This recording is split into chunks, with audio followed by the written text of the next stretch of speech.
तो फौरी तौर पे वहां पे रवाना किया गया जी। आजाद कश्मीर का वजीर आजम गया है अनवार, ये जाली वजीर आजम है, इसको एस्टेब्लिशमेंट ने बनाया एजेंसियों ने। और उसके अलावा जो है वो वहां पे राणा सनाउल्लाह ये भी गए। अब राणा सनाउल्लाह एक दिन पहले, और ये वो लोग हैं मुज़ाकरात जो कर रहे हैं जो एक दिन पहले तक ये कह रहे थे कि ये जो अवामी एक्शन कमेटी है ये भारतीय एजेंडा कह रहे थे कि टो कर रही है, और इन पर इल्जाम लगाए जा रहे थे कि ना सिर्फ ये भारतीय एजेंडा टो कर रहे हैं बल्कि ये उनके एजेंडा ये कहा जा रहा था। अंदाजा करें आप। और आज उन्हीं से मुज़ाकरात करने के लिए राणा सनाउल्लाह साहब जो खुद टीवी चैनल्स पे बैठकर कह रहे थे कि ये लोग जो है ये पाकिस्तान के दुश्मन मुल्क भारत के साथ, वो कह रहे थे कि जी मिले हुए हैं, आज उन्हीं के साथ बात करने पे मजबूर हो गए। वजह क्या है कि वो अपनी ताकत के साथ खड़े हो गए, पीछे नहीं हटे। उनके अंदर कोई गंडापुर नहीं था जो लोगों को लेकर वापस चला जाता। वो खड़े हो गए, उन्होंने कहा नहीं जी इधर ही डट के खड़े हैं, इधर ही मरेंगे। अगर गंडापुर की जगह उस दिन या उस रात इमरान खान की अहलिया अकेली होती ना लोगों के साथ, तो पाकिस्तान में हालात मुख्तलिफ होते। लेकिन चले, वो जो होना था वो तो हो गया। अब नाजरीन मुज़ाकरात के लिए टीमें पहुंच रही हैं। मुज़ाकरात के लिए 3 शराइत रख दी आज़ाद कश्मीर के शहरियों ने। 3 शराइत जो आज़ाद कश्मीर के लोगों ने रखी हैं ये मुज़ाकरात शुरू करने के लिए, ये सिर्फ मुज़ाकरात शुरू करने के लिए, मुज़ाकरात उसके बाद होंगे और मुज़ाकरात के अंदर वो बाकी चीज़ें सामने रखेंगे। मुज़ाकरात के लिए जो 3 इब्तदाई शराइत रखी हैं अवामी एक्शन कमेटी ने आज़ाद कश्मीर में, क्योंकि ये राणा सनाउल्लाह वगैरह गए मुज़ाकरात करना चाहते हैं, उनमें पहली शर्त यह है कि मुहाजिरीन की 12 सीटें फौरी ख़त्म की जाएं।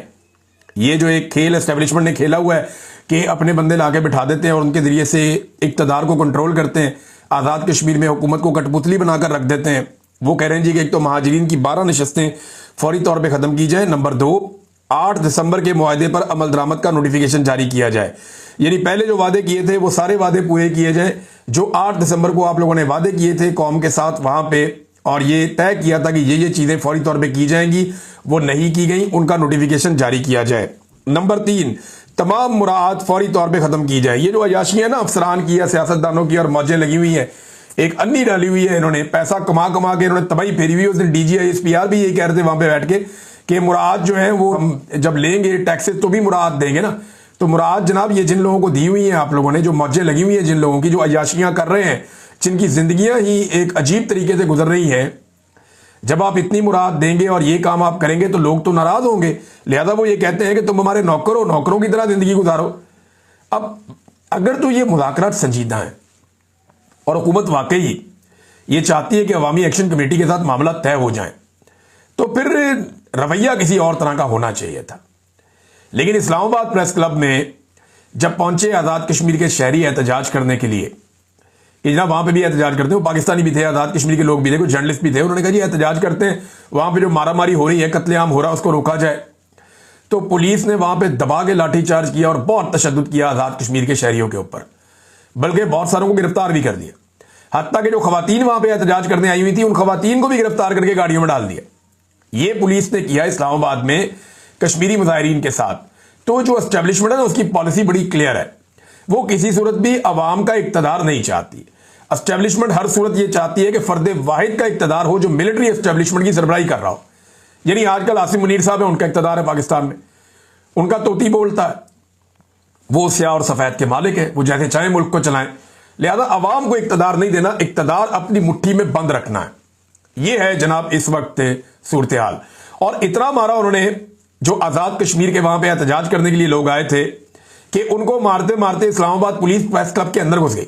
अब ये प्रेस क्लब के बाहर एहतजाज हो रहा है, आप अंदाजा करें कि इस्लामाबाद पुलिस प्रेस क्लब के अंदर दाखिल हो गई और अंदर जाके लोगों को मारना शुरू कर दिया, लोगों को गिरफ्तार करना शुरू कर दिया, ताकि सहाफियों के ऊपर टॉर्चर किया। राजा रुखसार हमारे एक जर्नलिस्ट हैं, आज़ाद कश्मीर से उनका ताल्लुक है, उनको भी मारा। ये पुलिस इतनी दलेर कैसे हो गई? ये ऐसा मुमकिन कैसे हुआ कि पुलिस दाखिल हो गई प्रेस क्लब के अंदर और जाकर उन्होंने, ये जुर्रत कैसे हुई उनकी? इससे पहले तो कभी नहीं होता ऐसे। उसके बाद जो वजीर दाखिला बराए मुमलिकत वहां पे पहुंचे तलाल चौधरी साहब, और उन्होंने जाके मजम्मत भी की, माफी भी मांगी। लेकिन ये सोचने वाली बात है कि पुलिस अंदर घुसी कैसे? एक्चुअली पुलिस से एस्टेब्लिशमेंट ने इतने गंदे काम करवा लिए हैं। ये पुलिस पार्लिमान के अंदर घुस गई और वहां ना सिर्फ पुलिस घुस गई, साथ में एजेंसियां भी घुस गई। ये पुलिस और एजेंसियां जो हैं वो खैबर पख्तूनख्वा हाउस के अंदर घुस गई।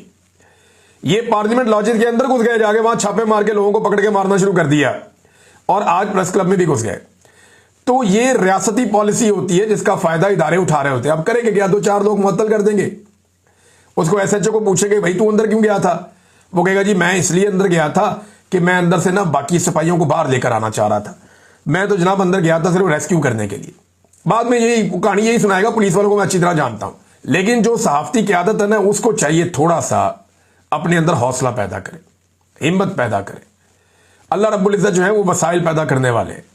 ये हुक्मरान आपको रोटी नहीं खिलाते, अल्लाह रब्बुल इज्जत खिलाता है। लिहाजा इनके सामने डट कर खड़े हूं। मैं इसी प्रेस क्लब में कहकर आया था कि बारी बारी सबकी बारी। आज हमें मार पड़ रही है, कल आपको मार पड़ेगी। आज उसी प्रेस क्लब के तकद्दुस को पामाल किया इस्लामाबाद पुलिस ने, वहां जाके अंदर टॉर्चर किया, उसके मनाज़िर आज सारी दुनिया देख रही। ये हुआ नाज़रीन। अच्छा, एक एहतजाज और हुआ इस्लामाबाद प्रेस क्लब के बाहर, वहां पे कुछ नहीं कर सकी पुलिस। हालांकि इससे पहले जब भी ये लोग एहतजाज करने आते थे, सेनेटर मुश्ताक के देखे ना, सेनेटर मुश्ताक ने कैसे पूरे निजाम को दीवार के साथ लगा दिया। सेनेटर मुश्ताक खुद एहतजाज करने के लिए जब जब डी चौक में आते थे या जब जब वो इस्लामाबाद प्रेस क्लब के बाहर एहतजाज करने के लिए पहुंचते थे, तो उन्हें और उनके साथियों को गिरफ्तार किया जाता था, उनकी फैमिली को गिरफ्तार किया जाता था, उनके घर की खवातीन तक को गिरफ्तार कर लिया जाता था। सेनेटर मुश्ताक को कभी एहतजाज की इजाजत नहीं दी गई इसराइल के खिलाफ या फलस्तीन के हक में। और आज वो मर्द मुजाहिद वहां गजा में इसराइली फौज के हाथों गिरफ्तार हो गया, और उसके हक में जब लोग निकले तो किसी की जरूरत भी नहीं हुई आज रोकने की। वजह क्या है कि पूरे निजाम को उस आदमी ने दीवार के साथ लगा दिया। उसने साबित किया